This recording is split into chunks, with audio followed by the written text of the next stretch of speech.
Hi, I'm David Quigley. This is Sam Quigley. Hello. And what have we got car here today, Sam? What have we got?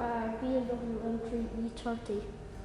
2.3 litre engine, 1990 year registration. So my name is Margot Doyle and these are my two cars. So this is the Honda Prelude. We have it dressed up as a DeLorean, just for something totally different. And then behind me is the S2000, which are becoming very, very rare. My name is David Byrne. Behind me here is a 89 Peugeot 205 GTI. Hello, hi, I am Ger Keelty, chairman of the Wexford Sports and Classic Car Club. And the car behind me is a 1968 Volkswagen Beetle. Hi, I'm Mark Hewlett from Kilmackie Gardens, and this is my Austin 7 1934 a model. My name is Peter Murphy and that's my 1973 Opel Manta ASR. The thing I love most about classic cars is they're actually so simple to look after. There's no such things as chips or other mechanisms. You can get right underneath the bonnet, as you can see. It's really easy to open. It's probably easier to repair than a lawnmower because there's so little actually in it. I suppose this car was 1990 and I was born in 83, so I was into cars since I was Sam's age, and kind of it's a car that I would have been looking at and admiring when I was small and would have wanted one and liked one, and I suppose when I got older then I said, well sure, I'll get one. Basically my interest goes back for years. My dad always had interest in vintage tractors with him, but car is more my end of it, so it was always in the family, and I'm the youngest of 7, so everyone had older cars, and it's just one of those things I just got into over the years, and it's a great interest to have, and a great bunch of guys involved with them, and everybody loves going out to meet and having a bit of crack and a few mugs of tea and the odd pint here and there, and you know, all in all it's good fun, and that's my basic interest in it anyway. So Unfortunately or fortunately, it is for life. It's a bit of a drug having classic cars. Yeah. You start off with one and you could end up with 20. The other cars would be a Porsche 911, a Mark 1 XR2 Fiesta and a 205 GTI. I have to say the Porsche is probably the nicest one, but I do have a passion for the Ford Fiesta XR2, as I had one when I was a lot younger, and I have one again. The very rare car. There was 3,000 of them built. I think there's probably maybe 200 of them left. So, What I like about them yokes is, well, first of all, I sold them in the 1980s. I had older ones than that now before this car, back in the game for a long time. They're all individual. I mean, if you that time see a car coming down the road, you knew a mile away whether it was Ford, an Opel, a Vauxhall, a Peugeot, a PMC or whatever.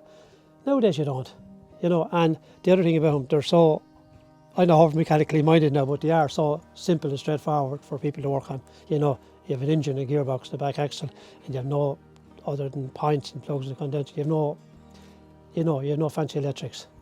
I suppose the favourite feature on this is the boxy shape to it. They just don't make cars like it anymore. Beefed out wings. My favourite part of say this is boxy. The boxy look to it, isn't it? Nice and it has really nice comfy seats.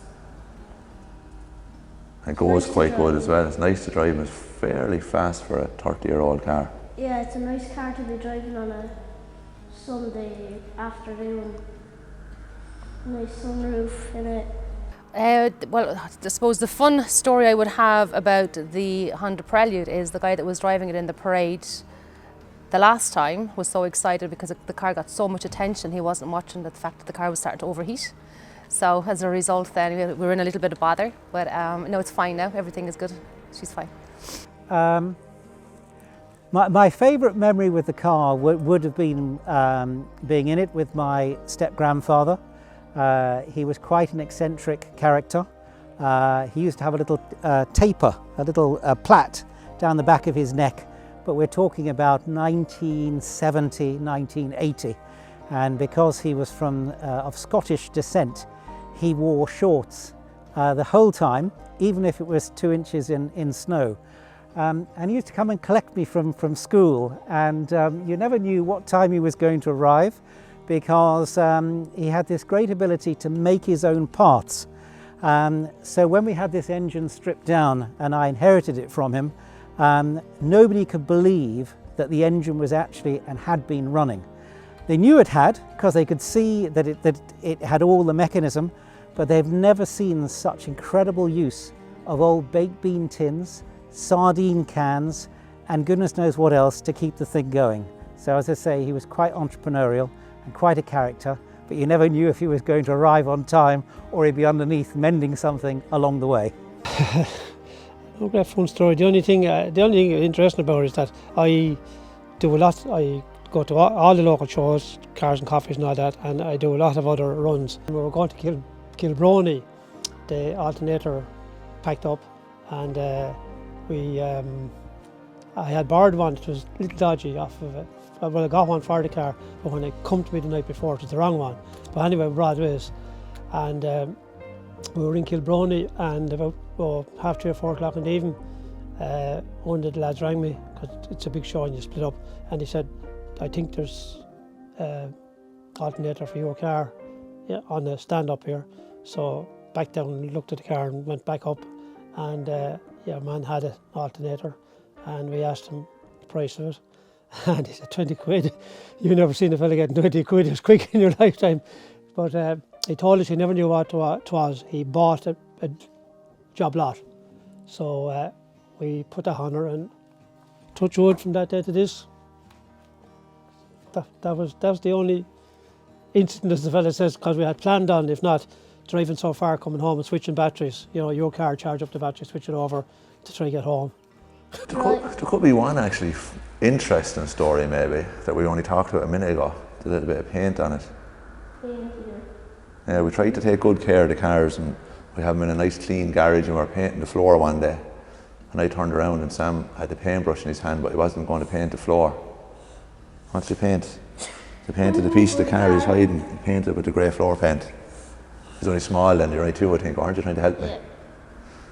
Yeah. It was doing it all up. Doing it all up, yeah. We spent about 2 years doing it up, didn't we? And I think it was fun putting it all back together and doing it up. There's always little jobs to do on it. Yeah.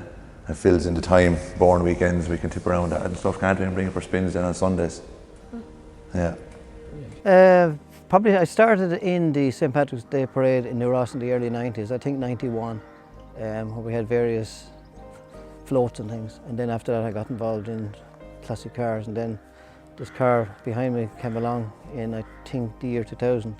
So it's kind of iconic in New Ross being apple green and whatever. It's very appropriate for the day that's in it. On most Paddy's days, we'd bring her out for a run, put her in the parade. She enjoys it, but it all depends on how quickly the parade is moving, because the only problem is she's air-cooled. So if after a while you're not moving her, or she's not moving very fast, you'll start seeing the temperature rise. Now fortunately she has a cutout, but the problem with that is that she cuts out for a good 5 or 10 minutes. So you're then completely stuck in the middle of the parade and having to let people past you. But fortunately I have a very good neighbour in Nicholas Murphy, who also has a vintage car. On a number of occasions he's come to my rescue and towed me along in the parade while she's been cooling down. I suppose, what does it feel like? I suppose it's, how would you say, probably feels good to the extent that you're driving it slowly. You have the windows down if you have a roof, and you're driving so slow that you can see the car.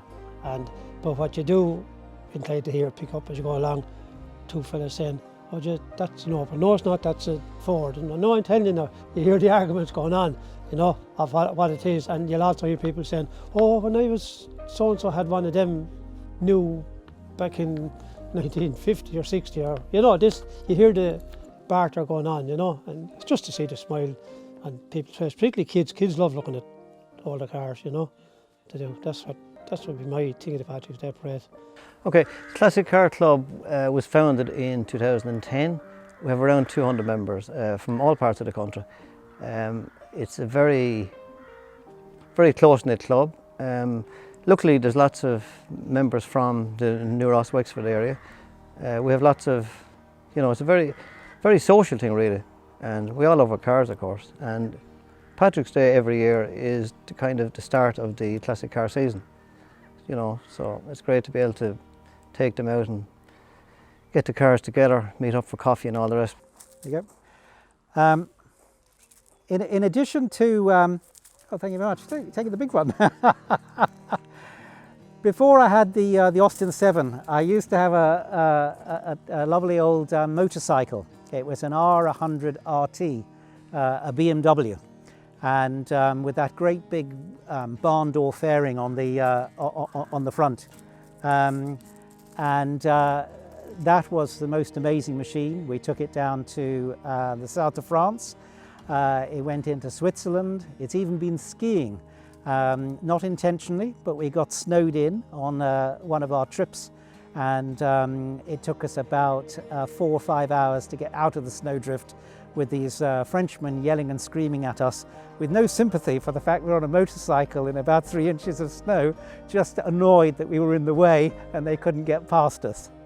I always notice that when people see you in, particularly if they're with strangers, they always let them know that they know you. You know what I mean? Say, oh, here's PJ Murphy, or here's Ger Keelty, you know, that type of thing, you know. But as I said, I think it's a kids' day, really. I know the parents are all there as well, but they do, you know. I had an Opel GT one time, and the headlights folded in on her, you know, and yeah, they worked on a lever, and if I go down the street and you pull this lever, these lights, Jesus, you see kids' eyes and they're lighting up. If I was to sum up the car in 3 words, I'd say old, great fun. Yes, great driving fun. 3 words. It's a very good car. Very good car. That's 3 words.